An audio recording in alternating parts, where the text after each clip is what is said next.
சில வருடங்களுக்கு முன்பு ராசாத்தி பாட்டி தன்னோட பேத்தி பொற்கொடி கூட ஒரு கூரை வீட்டில் தனியாக வாழ்ந்து வந்தாங்க.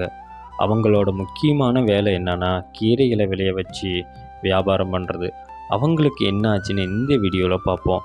வீடியோக்குள்ளே போகிறதுக்கு முன்னாடி சேனலை சப்ஸ்கிரைப் பண்ணலைன்னா மறக்காமல் சேனலை சப்ஸ்கிரைப் பண்ணுங்கள். தேங்க்யூ. அம்மாடி பொற்கொடி, நாளைக்கு காலையில் நேரமாக தோட்டத்துக்கு போகணுமா? சிறுகீரை, புளிச்சக்கீரை, பசலைக்கீரைன்னு எல்லாம் பார்க்க தலைன்னு இருக்குது. கீரை முத்துறதுக்குள்ளே எல்லாத்தையும் அறுவடை பண்ணி சந்தையில் விற்கணும்.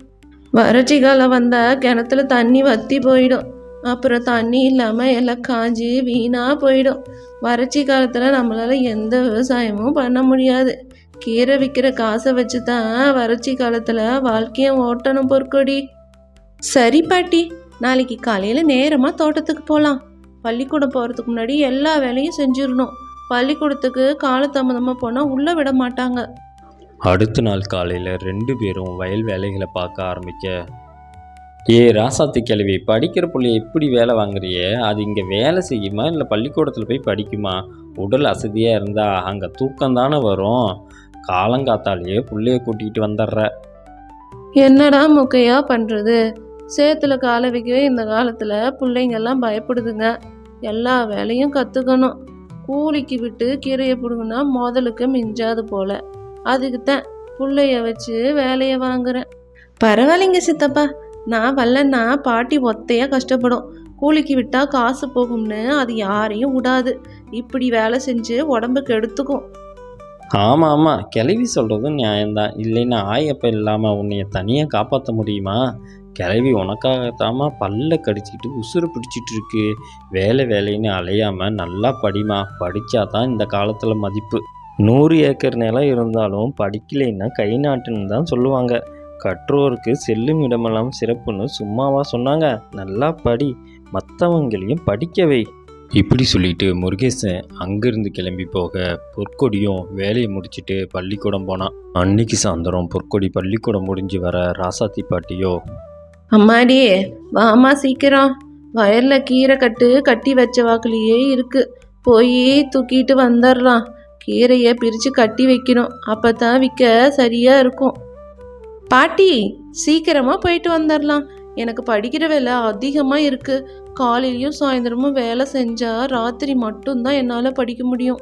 இப்படி சொல்லிட்டு 2 பேரும் வயலுக்கு போனாங்க. வேலை முடிஞ்சு திரும்பி வந்தா ராத்திரி ஆயிடுச்சு.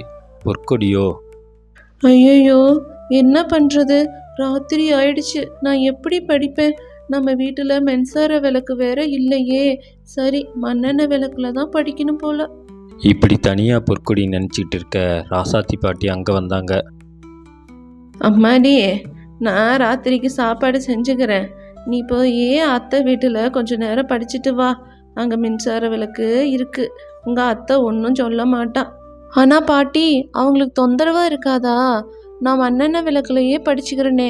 இல்லைன்னா தெருவிளக்கு இருக்குல்ல, அங்கே படிக்கட்டுமா? ஏண்டே, அத்தை இருக்கும்போது என்ன கவலை? தெருவிளக்கில் படித்தா பூச்சி புழு வரும். நீ போய் அத்தை வீட்டுல படி. இப்படி பாட்டி சொல்ல பொற்கொடியும் தன்னோட அத்தை வீட்டுக்கு போனா. அங்கே போனா, எம்மாடி பொற்கொடி, வந்துட்டியா? கொஞ்சம் பாத்திரம் இருக்கு, விலைக்கு கொடுமா. அத்தைக்கு காலையிலேருந்து ஒரே வேலை. இப்படி படிக்க வந்த பிள்ளைகிட்ட அவளோட அத்தை வேலை வாங்க, ஏண்டி அந்த பிள்ளைய அங்கே வெளிச்சம் இல்லைன்னு படிக்க இங்கே வந்திருக்கு, அதுக்கிட்ட போய் படிக்க விடாமல் வேலை சொல்லிக்கிட்டே இருக்க. உனக்கு என்ன தெரியும்? சும்மா இரு. ஏதாவது வேலை செஞ்சுட்டு படிச்சுட்டு போகட்டும். கரண்ட் பில் யார் கட்டுறது? இப்படியே விட்டா இதுவே பழக்கமாக போயிடும். இப்படி அவங்க அத்தை சொல்ல பொற்கொடி எல்லாத்தையும் கேட்டா. அவளோ, அத்தை நான் கிளம்புறேன். வீட்டில் பாட்டி ஒத்தையாக இருக்கும், நான் வரேன். என்னம்மா இப்போத்தான் வந்தா? பாத்திரம் கூட விளக்கவே இல்லை, அதுங்காட்டி போகிறேங்கிற? இல்லைத்த, பாட்டிக்கு உடம்பு சரியில்லை, நான் தான் பார்த்துக்கணும், வரேன். இப்படி சொல்லிட்டு பொற்கொடி அங்கேருந்து கிளம்பி வந்தா. தெருவிளக்கில் உட்காந்து படிக்க ஆரம்பித்தான். பல நாட்கள் போக ஆரம்பிக்க ஒரு நாள், கிளவி, உனக்கு ஒரு விஷயம் தெரியுமா? உன்னோட பேத்திக்கு சர்க்காரில் வேலை கிடைச்சிருக்கு. கஷ்டப்பட்டு படிக்க வச்சில, உன்னோட கஷ்டத்துக்கு பலன் கிடைச்சிருக்கு. நான் எங்கடா படிக்க வச்சேன்? அவளே தான் பாவம் தெருவிளக்கில் உட்காந்து ராவோடு ராவா படித்தா. இறுதியாக பொற்கொடியோட திறமைக்கும் தைரியத்துக்கும் உரிய அங்கீகாரம் கிடைச்சிருச்சு. சிலருக்கு எளிதாக கிடைக்கிறது, பலருக்கு எளிதாக கிடைக்கிறதே இல்லை. வாய்ப்புகளை பயன்படுத்தி முன்னேறுவோம். வீடியோ பிடிச்சிருந்தால் லைக் அண்ட் ஷேர் பண்ணிவிட்டு மறக்காமல் சேனலை சப்ஸ்கிரைப் பண்ணுங்கள். தேங்க்யூ.